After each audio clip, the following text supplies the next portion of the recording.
Good afternoon. কেমন আছো বলো সবাই? আশা করি সকলেই ভালো আছো, আমিও ভালো আছি। তো শরীরটা কালকে খুব খারাপ ছিল, আজকে মোটামুটি একটু সুস্থ আছি। বহুবার ভিডিও দেখলাম, সত্যি বলছি মনটা না আমার সেই মা মারা যাওয়ার স্মৃতিতে ফিরে পেলাম যেন মনে হলো। আমার যখন মা মারা যায় মানে কি অদ্ভুত একটা পরিস্থিতি তৈরি হয়েছিল, তোমাদেরকে কি বলবো।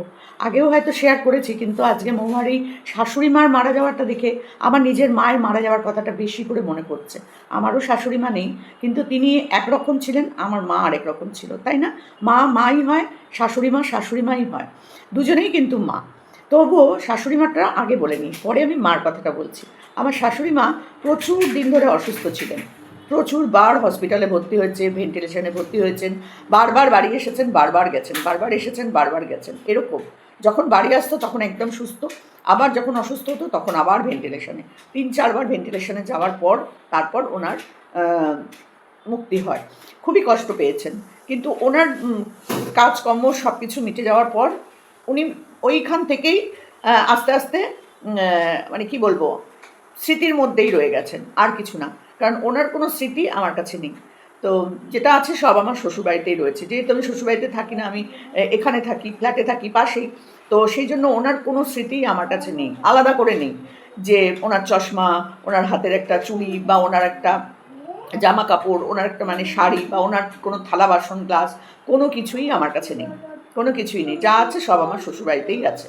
তো এইখানে যেহেতু আমার মা থাকতো, সেই জন্য মায়ের স্মৃতিটাই কিন্তু আমার কাছে বড্ড বেশি করে রয়েছে, বড্ড বেশি করে রয়েছে। আজকে সেইটাই আমার বেশি করে মনে পড়ছে, সত্যি তাই। যে মানুষটা চলে যায় তার স্মৃতিগুলো যখন আমাদের কাছে থাকে না, সত্যি কিন্তু খুব খুব সেগুলো কষ্টকর হয়। আমার বাবা যখন মারা যায় তখন বাবার সমস্ত কিছু ঘরের মধ্যে রয়েছে, অথচ বাবা নেই। মা যখন মারা যায় মার সমস্ত কিছু ঘরের মধ্যে রয়েছে, কিন্তু মা নেই। এইগুলো মেনে নেওয়া যার যার হয়, প্রত্যেকের জীবনে কিন্তু এই দিনটা আসে, তাই না? প্রত্যেকের জীবনে এই যে আজকের যে ভিডিওটা মহুয়া দেখিয়েছে, সেখানটা এই যে স্মৃতিটা, এটা কিন্তু সারা জীবন থেকে যাবে, মনের মধ্যে তো থাকবেই, তাই না? মনের মধ্যে থাকবে। ক্যামেরায় কেন দেখিয়েছে, এটা যে কত বড় অপরাধ করে ফেলছে মহুয়া, আমি জানি না, বিশ্বাস করো। আমার মা মারা যাওয়ার সময় যদি আমি ক্যামেরা করতাম, মানে আমি যদি ভিডিও করতাম, তাহলে আমি আমার সমস্তটা, আমার মায়ের সমস্তটাই আমি ক্যামেরা বন্দি করে রাখতাম, ক্যামেরা বন্দি করে রাখতাম। হ্যাঁ, তবে শ্মশানের মধ্যে যে কাজগুলো, সেগুলো আমি অবশ্যই করতাম না। সেগুলো আমার কষ্ট, ভীষণ ভীষণ মানে কষ্টের মুহূর্ত, আমি সেটা করতাম না। বাকি সবটাই করতাম, হসপিটাল থেকে আরম্ভ করে বাকি সবটাই আমি করতাম। তো আমার মা যখন মারা যায়, আমরা একসাথে বসে খেলাম। আমার মা সেদিন দুপুরবেলাতে, সকালবেলাতেও বাজারে গেছিলেন, বাজারে গেছে, আমাকে ফোন করেছে, করে বলেছে আজকে তোরা এখানে এসে খাবি। আমি বাজার যাচ্ছি, আমার মেয়েরা চিংড়ি মাছ খেতে খুব ভালোবাসতো, চিংড়ি মাছ আর পার্শে মাছ, এই দুটো মাছ মা নিয়ে এসেছিলো। আমার মা কিন্তু আমার বাবা মারা যাওয়ার পর একটা ফোঁটাও মাছ খেত না, কিন্তু আমার মা মাছ ছাড়া ভাত খেতে পারতো না। এই স্মৃতিগুলো মনের মধ্যে থেকেই যায়, কিন্তু এই স্মৃতিটা যদি তোমাদের সবার সাথে শেয়ার করি, আমি কি খুব অপরাধী? আমার মা যদি মাছ খেতে না ভালোবাসতো, তা মানে মা যদি মাছ খেত, তাহলে কিন্তু আমি তোমাদের কাছে অতটা বলতাম না, কারণ তখন আবার তোমরাই নিন্দা করতে বসতে, এই তো বিধবা হয়েও মাছ খায়। কিন্তু এখনকার দিনে এগুলো কেউ মানে? বিধবাদেরকে আগে মাছ খাওয়ানো হয়, কারণ তার শরীরটা দেখতে হবে, আগে শরীর তারপরে সব কিছু, তাই না? কিন্তু আগেকার দিনে বিধবাদের চুল কেটে দেওয়া হতো, সাদা শাড়ি পরানো হতো, তোমার মাছ মাংস ডিম কিচ্ছু খাওয়ানো যেত না, কোনো অনুষ্ঠানে তাদের দেখা যেত না। এখন কি সেটা হয়? তো পরিবর্তন তো মানুষের নিজেরাই, আমরা পরিবর্তন হয়েছি। তাহলে এই পরিবর্তনটা কেন মানুষ মেনে নিতে পারছে না?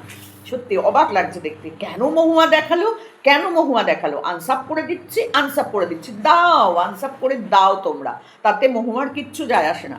আর আমরা যারা মহুয়াকে সাপোর্ট করি, ভালোবাসি, তারা আমরা সাপোর্ট করবই, এখানে কোনো অসুবিধা নেই।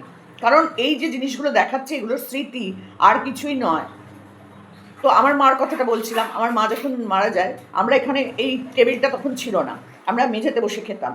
আর এই মেঝেতে বসে খাচ্ছি, আর এখানে হচ্ছে টিভিটা, দেখো তোমাদের দেখাচ্ছি, এ দেখো এখানে হচ্ছে টিভিটা, এই টিভিটা দেখছিলাম বসে বসে আমরা। আর ওখানে একটা সোফা আছে, ওই সোফাটার উপরে আমি বসেছিলাম। আমার মা এই মেঝেতে বসে, আমার বড় মেয়ে ছিল, আমার বোনের মেয়ে ছিল, আর আমার মা, তিনজনে মিলেই মাটিতে বসে খাচ্ছে আর টিভি দেখছে। আর আমি ওই সোফাটায় বসে বসে খাচ্ছিলাম। আর এই বাইরের যে কোলাপসেবল গেটটা, এটা বন্ধ ছিল, তালা দেওয়া ছিল না। আমার মার মাথার মধ্যে ঝনঝন করছিল, কেন আমি তালাটা দিইনি। ওই কথাটাই বারবার বলছিল। আমার মার কিন্তু কোনো রোগ ছিল না, এই আমার ঠাকুমার মতনই আমার মা, মানে কথা বলতে বলতে মারা গেছেন, সুস্থ সবল মানুষ। উঠলো, ওখানে গিয়ে খেলো, তাড়াতাড়ি করে খেলো, খেয়ে হাত ধুলো, বেসিনের বাটিটা রেখে হাতটা ধুয়ে গিয়ে তালাটা দিল, ওখানেই স্ট্রোক হয়ে গেল। কি করবো বলো তো, কিচ্ছু করার থাকে না। চোখের সামনে দেখলাম সব কিছু, নিজেই নিয়ে গেলাম নার্সিংহোমে, ওখান থেকে ভর্তি করা থেকে আরম্ভ করে সব কিছু করলাম, কারণ আমি ছাড়া আমার মার তো আর কেউ ছিল না। সেই রাত্রিবেলায় 12টার সময় হসপিটালে নিয়ে যাওয়া, তাকে ভর্তি করে সারা রাত্রি বসে থাকা, এগুলো তো স্মৃতি। এগুলো যত তোমাদের সাথে শেয়ার করবো মনটা একটু হালকা হবে। ইউটিউবে কেউ পরিবার হয় না, ইউটিউবে কেউ আত্মীয় স্বজন হয় না। কে বললো হয় না? হয়, যদি মন থেকে করা যায়। আত্মীয় মানে আত্মীয়র থেকে বেশি হয়। তো সেটা নিজেদের ওপর নির্ভর করে যে আমি এই সম্পর্কটাকে টিকিয়ে রাখতে পারবো কি পারবো না। দু তরফের থেকেই যদি ঠিক মতন বন্ধুত্ব, অটুট সম্পর্ক রাখার চেষ্টা করা যায় তো টিকিয়ে রাখা যায়। তো মহুয়াকে দেখে আজকে আমার সত্যি খুব ভালো লাগছিল, যদিও মহুয়াকে দেখেনি একবারও। তো সেখানে এই যে তার মেজর যা সুন্দর করে মায়ের হাতের দুটো চুড়ি রামার জন্য দিল, সত্যি করেই এটা খুব ভালো। আমার শাশুড়ির কোনো স্মৃতি আমার মেয়েরা পায়নি, আমিই পাইনি তো আমার মেয়েরা। তো যাই হোক, সেটা পারিবারিক ব্যাপার, সেটা নিয়ে আমি কিছু বলতে চাই না। তো আমরা কেউ কিছু পাইনি, আমার মেয়েরা কেউ কিছু, তার ঠাকুমার কোনো স্মৃতি তারা পায়নি। তো এর তলায় আমার নাতনি বসে আছে, এটা আবার ওখান থেকে বার করে দিল আমায়। তো যাই হোক, যেটা বলছিলাম, কিচ্ছু পাইনি। তো এখানে যে আমার আগে মেয়ের জন্য, নাতনির জন্য দিয়ে দিয়েছিল গলার চেন, আর এখন দিল মায়ের হাতের চুড়ি দুটো। এটা একটা স্মৃতি, পড়ুক না পড়ুক, এই যে তুলে রাখা, এটাও তো একটা স্মৃতি। তুলে রাখা, তার মায়ের হাতের তৈরি, মানে হাতের পরে থাকা জিনিসটা আমার কাছে যে থাকলো, সেটা একটা স্মৃতি। আমার মায়ের সমস্ত কিছু এই বাড়ির মধ্যে, আমার মায়ের সমস্ত কিছু কিন্তু এই বাড়ির মধ্যে। আমার মার শাড়ি এখনো পর্যন্ত আমি আলমারিতে রেখে দিয়েছি, অনেক শাড়ি দিয়েও দিয়েছি সবাইকে, কাজের পর সবাইকে দিয়ে দিয়েছি শাড়ি, কারণ আমার মা প্রচুর শাড়ি কিনতো, সেই শাড়িগুলো সব দিয়ে দিয়েছি। আর কিছু শাড়ি আমি আমার জন্য রেখে দিয়েছি, কারণ আমিও তো একটা সময় সাদা শাড়ি পরার দিকে যাব। এমনি আমি সাদা শাড়ি পছন্দ করি, কিন্তু আমি পরি না খুব একটা। কিন্তু আমারও তো বয়স হচ্ছে, তাই না? কোথাও একটা অনুষ্ঠানে একটা সুন্দর সাদা শাড়ি পরে গেলে একটা আভিজাত্য ভালো লাগে। তো আমি সেই স্মৃতিগুলো, মার স্মৃতিগুলো তুলে রেখে দিয়েছি। আমার বাবার চশমা এখনও আছে। তো সব কিছু, হ্যাঁ, তো সব কিছু মিলিয়ে না একটা আলাদা স্মৃতি। এই ওদেরকে যখন দেখাবো, আমার হাজব্যান্ডের জিনিসগুলো যখন দেখাবো, যে এইটা তোমার দাদুর ছিল, এইটা তোমার দাদু, এই যে তোমার দাদু এইটা করতো, তোমার দাদু ওইটা করতো, এগুলো তো বলতে হবে বাচ্চাদেরকে, তাই না? রামাকে আর মেহাকে, মেহা তো, মেহু নাকি মেহা, যাই হোক আমার নামটা মনে পড়ছে না, ওদেরকে যে হবিষ্যি করা দেখিয়েছে, ও মাই গড, সেটা নিয়ে তো মানে খেয়ে ফেলছে পারলে তাদেরকে এমন। দেখো, হবিষ্যি করাটা পুরোটা মনে হয় দেখায়নি, কারণ ওটা দেখাতে নেই। আমরা যতদূর জানি দেখাতে নেই, স্বামী স্ত্রী মানে ছেলে ছেলের বউই করে, ছেলে রান্নাটা করে, বউ রান্না করে, ছেলে খায়। আমাদের শ্বশুরবাড়িতে আবার হবিষ্যি আমাদের মেয়ে বউদের খেতে নেই, শুধু ছেলেরা করে।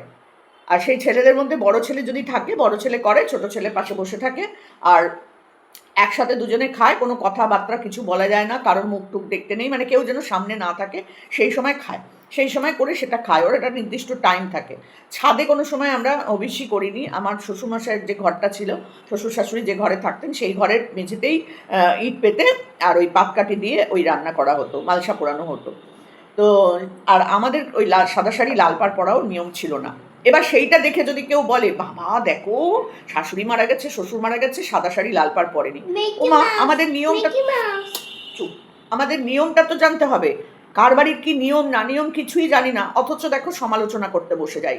ইউটিউবের থেকেও ফেসবুকে তো মানে সে কী শুরু হয়েছে, মানে দেখার মতন। জানি না কারা করে এই সমস্ত। আসলে কি বলতো, কিছু মানুষের হিংসা থাকে, কিছু মানুষের মধ্যে অল টাইম নেগেটিভিটিটা পড়তে থাকে। দূর এইটা দেখাচ্ছে, এটা খারাপ, ওইটা বললো ওটা খারাপ, দূর এটা বললো ওর চরিত্র খারাপ, দূর এইটা পড়েছে ওর যা রুচি, এগুলো করতেই থাকে, এটা করতেই থাকে। তো তাদের দিকে তাকিয়ে চললে তো আবার ইউটিউবে থাকা যাবে না, তাই না? ইউটিউবে থাকতে গেলে চোখ কান নাক মুখ সব বুঝে ফেলতে হবে, দেখবই না, শুনবও না, বলবও না ওদেরকে কিছু, তবেই এখানে টিকে থাকতে পারবে। যেই তুমি বলেছো অমনি তোমাকে নিয়ে সমালোচনা হবে, যেই তুমি দেখাবে বেশি করে তোমাকে নিয়ে সমালোচনা হবে, বয়ে গেল তাতে। আমি আমার যেটা মনে হবে আমি সেটাই এখানে দেখাবো। আজকে যেগুলো দেখাচ্ছে সেগুলো স্মৃতি হয়ে থাকবে সারা জীবন। এই যে হাতের দুটো চুড়ি খুলে দিল রামার জন্য, রামার বউ পড়ুক না পড়ুক, তার তার মায়ের কাছে তো এটা একটা স্মৃতি হিসাবে থাকলো, তার কাছে তো এটা একটা স্মৃতি হিসাবে থাকলো। আমার ঠাকুমার হাতের জিনিসটা দেখো, আমার বউয়ের জন্য আমার ঠাকুমার জিনিসটা আমার মার কাছে তুলে দিয়েছে আমার মেজমা।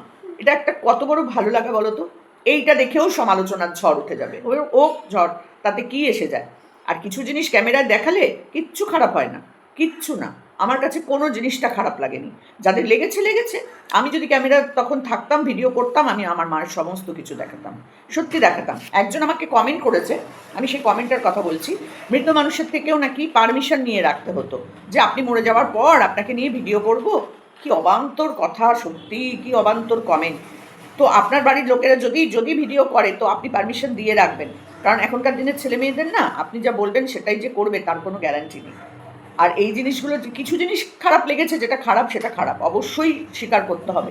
এখানে বলতে বসেছি ভালোবাসি বলে তার সমস্ত কিছু ভালো বলবো তা কিন্তু নয়। যেমন প্রথম দিন মা মারা গেছে, তাতে মায়ের ছবি না দিয়ে, শাশুড়ির ছবি না দিয়ে মাকে দেখি মার ছবি দিয়েছে, সেটা খারাপ লেগেছে, ভীষণই খারাপ লেগেছে। ক্যামেরাতে অন্য অন্য দৃশ্য দেখানো, সেটাও খারাপ লেগেছে। তারপরে আরেকটা জিনিসও খারাপ লেগেছে, যেটা হচ্ছে ওই শ্মশান ঘাটে ওই মন্ত্র উচ্চারণ যেই সব জিনিসগুলো হচ্ছে, ও অতটা অবধি না দেখালেও চলতো, অতটা অবধি না দেখালেও চলতো, কিন্তু শ্মশানে যে নিয়ে গেছে দাহ কাজ করার জন্য, এইটুকু অবধি দেখানোটাই ঠিক ছিল। তো যাই হোক, যেটাই হোক না কেন, সবটাই স্মৃতির পাতায় থেকে যাবে, মানুষের মনের মধ্যে থেকে যাবে। আর ক্যামেরাবন্দি থাকলো পরবর্তীকালে রামা ছোটোবেলা, এখন তো তার মনে থাকবে না, পরে দেখবে এই স্মৃতিগুলো। ও যে আম গাছে চড়ছে সেইটাও একটা স্মৃতি হয়ে থাকবে, যে ছোটোবেলায় আমি বাবার বাড়িতে গিয়ে আমি এরকম আম গাছে চড়তাম। ছোট ছোট মুহূর্তগুলো অনেক কিছু গুরুত্বপূর্ণ ব্যাপার থাকে, জানো তো। এই যে মায়ের মুখে যে জল দিচ্ছে, মা যে জলটা খাচ্ছে, লাস্ট যে জলটা দিচ্ছে, সেটাও কিন্তু একটা স্মৃতি। মনের মধ্যে থাকলে কি হবে, আমি যদি সেটা চোখের সামনে দেখি, পরে মনে হবে যে মা এরকমভাবে শুয়ে আছে। তো এই স্মৃতিগুলো আমাদের কাছে কিন্তু পরবর্তীতেও বেদনাদায়ক, এখনও বেদনাদায়ক। কিন্তু এই ক্যামেরা বন্দি করে রাখলে পরে আস্তে আস্তে বসে বসেও সেগুলো যখন বিদেশে থাকবে, ওরা যদি এখানে থাকতো না, আমার মনে হয় এই ক্যামেরাগুলো করতো না তারা। যেহেতু তারা বাইরে থাকে আর ক্যামেরা মানে ভিডিও করে, সেহেতুই কিন্তু এগুলো করছে। যদি বাড়িতে থাকতো আমার মনে হয় না এগুলো করতো, আমার মনে হয় না। তো যেহেতু ওরা বিদেশে থাকে, কখনো কখনো খুলে খুলে বাড়িটা দেখবে, কখনো কখনো খুলে খুলে মার এই শেষ কাজগুলো দেখবে, কখনো কখনো ওই যে মাকে শুয়ে রেখে দিয়েছে, মুখে জল দেওয়া হচ্ছে, এগুলো পরে কোনো কোনো সময় দেখবে, এই আর কি, আর কিছুর জন্যই নয়। আর ব্যবসা সে তো করবেই, কেন করবে না? মা মারা গেছে বলে চাকরি বাকরি, খাওয়া দাওয়া, ঘুম, সমস্ত কিছুকে বন্ধ করে দিয়েছে মানুষ? করেনি তো। যে চাকরি করে সে কি চাকরি বন্ধ করে বসে থাকবে 12 দিন? উইদাউট পে করে বসে থাকবে? অবান্তর কথা কেন বলে সবাই, আমি বুঝতে পারি না। তার বাড়ির লোকরা কি কোনোদিন করেছে এই কাজগুলো? যারা এই সমালোচনা করছো, তোমাদের বাড়ির যখন শাশুড়ি মা বা বাবা বা মা মারা গেছে, তোমরা কি সব বন্ধ করে বসেছিলে? স্মৃতি নিয়ে বসেছিলে এরম করে মাথায় হাত দিয়ে? ও মা মা মারা গেছে, আমরা আর কি করব? ও বাবা আমার শাশুড়ি মা মারা গেছে, আমরা আর কি করব? এই করে কি 10 দিন 12 দিন কাটিয়েছো? আর কিছু করনি তো? আশ্চর্য, মহুয়া ক্যামেরায় দেখাচ্ছে বলে একেবারে সব ফেটে পড়ছে, আনসাপ করে দিচ্ছে। দাও গা, আনসাপ করলে মহুয়ার ঘন্টা, আবার নতুন নতুন মানুষ সাপ করতে। একটা ভিডিও দেওয়া মাত্র হাজার হাজার হাজার হাজার হাজার হাজার ভিউজ, 1 ঘন্টাও পার হয় না 1 লাখ ছাড়িয়ে যায়। তাকে আনসাপ করবে 20টা মানুষ, তাতে ওর কিচ্ছু যায় আসে না, কিচ্ছু যায় আসে না। যেটা করছে সেটা দেখো, ভালো মন নিয়ে দেখার চেষ্টা করো না। মনে করো না যে তোমার মা যখন মারা যাবে, বা নিজেকে নিয়ে চিন্তা করো যে নিজের মা যখন মারা যাবে, তখন আমি যদি এগুলো বন্দি করে রাখি, এগুলো আমি পরে তো দেখতে পাবো, যে মার শেষ যাত্রাটা, মাকে ওইটুকু টাইমও তো তুমি দেখতে পাবে, তাই না? আমরা বিয়ে বাড়ির ছবি তুলি, আমরা পৈতে বাড়ির ছবি তুলি, আমরা এখন তো শ্রাদ্ধ বাড়ি ট্রেন্ডিং, এখন তো শ্রাদ্ধ বাড়িটাই ট্রেন্ডিং হয়ে গেছে। তাহলে সবাই কিন্তু ওই পয়সার জন্য করে না, স্মৃতির জন্যও করে। তো সেই স্মৃতিটাকে যদি সে ধরে রাখতে চায়, যাদের অসুবিধা বাবা দেখো না, পরিষ্কার কথা দেখো না, কিন্তু এইরকমভাবে সমালোচনা করার তো কোনো দরকার নেই। আর কিছু মানুষ তো থাকবেই, সমালোচক তো থাকবেই, যার নাম আছে তার বদনাম আছে, এটা মেনে নিয়ে কেউ তাকাচ্ছেও না, মৌয়া তো তাকাচ্ছেও না ওইদিকে। আবার ক্ল্যারিফিকেশন দিতে বসবে, কি দরকার? মুখ খুলবে, কি দরকার এইসব নিয়ে মুখ খোলার? বোকারা মুখ খোলে, বোকারা মুখ খোলে। আর যারা বোকা নয়, যারা নিজেদেরটা নিজেরা ঠিক চালিয়ে নিয়ে যেতে পারে, তারা মুখ খোলে না। এটাই হচ্ছে আসল কথা। তো যারা বলার বলে যাও, নিন্দুকেরা নিন্দা করে যাও, তাতে মহুয়ার কিছু ফারাক পড়ে না। আর আমরা যারা সত্যিকারে ভালোবাসি, তাদেরও কিছু যায় আসে না। আমার কাছে কোনোটাই দৃষ্টিকটু না। যেগুলো দেখেছে সেগুলো তোমাদের বলে দিলাম, যেগুলো খারাপ লেগেছে। এই যে আজকের জিনিসটা, এই যে মার একটা শাড়ি নিচ্ছে, মার চশমাটা নিচ্ছে, মায়ের হাতের লেখা যে ডায়েরিটা নিচ্ছে নাম্বার, এগুলো কি খারাপ? এই দেখানোটা কি খুব খারাপ করলো? খুব খারাপ লাগছে দেখতে এটা? খারাপ লাগছে না, আমার কাছে খারাপ লাগছে না। ভালো দৃষ্টিভঙ্গি নিয়ে ভালো জিনিস দেখলে পরে ভালোই লাগবে। দৃষ্টিভঙ্গিটাকে ভালো করতে হবে, মাইন্ডটাকে ঠিক জায়গায় রাখতে হবে, যে না, এটা তার শাশুড়ির শেষ স্মৃতি, এই চশমাটা উনি পরে থাকতেন, ওনার গায়ের ছোঁয়াটা আছে, এই যে চুড়ি দুটো এটাতে ওনার হাতের ছোঁয়া আছে, এই শাড়িটা উনি পরতেন। এই যে জিনিসটা ভাবলেই তখন দেখবে নিজেদেরটা মনে পড়বে। আমার মায়ের যদি স্মৃতিটা আমার ভাইয়ের বউ আমাকে না দেয়, তখন মনে হবে যে হারে বৌমাকে কি সুন্দর দিল, অথচ দেখো আমার ভাইয়ের বউ আমায় দিল না। তখন তোমাদের এগুলো মনে পড়বে, তার আগে তোমরা বুঝতে পারবে না। তার আগে বুঝতে পারবে না স্মৃতি কী জিনিস। ওই মনের মধ্যে থাকবে মা এই করতো, মা ওই করতো, মা আমাকে এটা বলতো, মা আমাকে ওটা বলতো। কিন্তু মায়ের হাতের যখন একটা জিনিস, ধরো এটা আমার মায়ের, এটা যখন আমার হাতে থাকবে, এটার উপর যে আমি হাত দেবো, এই হাতটাতেই মনে হবে যেন আমি আমার মায়ের গায়ে হাত দিচ্ছি। এইটা একটা আলাদা জিনিস। আর সেখানে বসে বসে যদি ভাবি আমার মা মরে গেছে, আমার মা এটা করতো, আমার মা ওটা করতো, ওটা আর একটা জিনিস। তো আমি মহুয়ার প্রত্যেক কটা ভিডিওকে সাপোর্ট করছি, আমার কাছে কোনোটাই খারাপ লাগছে না। যে দুটো চারটে জায়গা খারাপ লেগেছে সেটা খারাপ লেগেছে, ওটা খারাপ লেগেছে, কারণ শাশুড়ি মা মারা গেছে, সেখানে একটা শাশুড়ি মার সুন্দর হাসি মুখের ছবি দিলে আরও বেশি ভালো লাগতো মানুষের কাছে। এটা তো অবশ্যই অবশ্যই।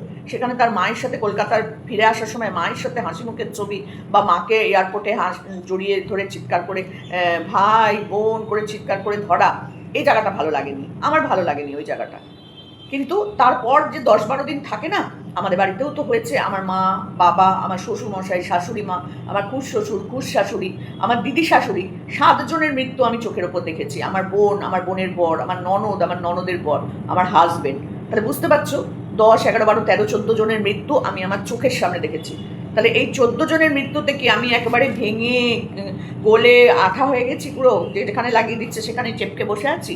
না তো, সব তো করছি, সব তো করছি। আর যখন মারা যায়, এই যে 10-12 দিন সময়টা, আমার এই 10-12 দিনটা তাদের প্রতি যে শ্রদ্ধা ভালোবাসা, তাদের জন্য কর্তব্য, ওই 10-12 দিন কিন্তু পুরোটাই করতে হয়। করেছে, তারাও করছে। আর ক্যামেরা যেহেতু তার এত বড় একটা চ্যানেল, তার পরিবারের যারা যারা তাকে ভালোবাসে তাদের সাথে সে শেয়ার করছে। খারাপটা কি করছে আমি তো কিছু বুঝতে পারছি না। ভিউজটা বড় বেশি হচ্ছে, তাই না? বুঝতে পারি, বুঝতে পারি। তো কিছু করার নেই, কিছু করার নেই। মৌমা এরকমভাবেই দেখিয়ে যাবে, আর আমরা যারা ভালোবাসি আমরা দেখব। আর মৌমা তো কারোর দিকে তাকাবেও না, বলবেও না, শুনবেও না। একটা কথাই লাস্টে বলবে, এগুলো আমার শাশুড়ি মার স্মৃতি, আমি আমার ক্যামেরায় বন্দি করে রাখলাম। আপনাদের ভালো লাগলে আপনারা দেখবেন, আপনাদের যদি ভালো না লাগে এই 10 দিন স্কিপ করে যাবেন। খুব সুন্দর করে বুঝিয়ে দিয়েছে, কিন্তু কেউ স্কিপ করবে না। যদি স্কিপ করতো তাহলে এই মিলিয়ন ভিউজ হতো নাকি? স্কিপ করবে না, অথচ মুখটাও স্কিপ করা বন্ধ করবে না। মুখেও already continue skip skip skip skip pick pick pick pick করে বলে যাবে। দেখা স্কিপ করবে না, কিন্তু বলা বাবা। চলো এই নিয়েই থাকুক, যারা নিন্দা করবে তারা নিন্দা করুক, যারা ভালোবাসবে তারা ভালোবাসবে। আমার কাছে সবটাই ভালো লেগেছে, আমার কাছে সবটাই ভালো লাগছে। আজকের ভিডিওটা তো খুবই সুন্দর। আর মেজো মা, মানে মেজো যা মা বলছি, মেজো যা, ওনাকেও খুব ভালো বলতে হবে। উনি তো বলছেন তুমি যে কত কিছু করেছো সেগুলো মা সবসময় বলতো, তোমাকে মা খুব ভালোবাসতো, তুমি সবার সব কিছু করেছো, বাইরে থেকেও তুমি যে করতে, এই কথাগুলোও তো ভালো লাগছে না শুনতে, যে ও সবার জন্য করতো দূরে থেকেও। তারপর স্মৃতি মা বলছে দিদি তুমি মেজদি তুমি এটা রাখতে পারো তোমার যদি ভালো লাগে। তখন মেজদি কি বললো, যে মা তো সবই আমার কাছে পড়ে রইলো, কারণ উনি ওই বাড়িতেই থাকেন আর মাও ওই বাড়িতেই থাকতো, মায়ের সব কিছুই তো ওই বাড়িতেই পড়ে রইলো, মার সমস্ত জায়গা, দেয়াল থেকে আরম্ভ করে সমস্ত জায়গাতেই তো মার স্মৃতি।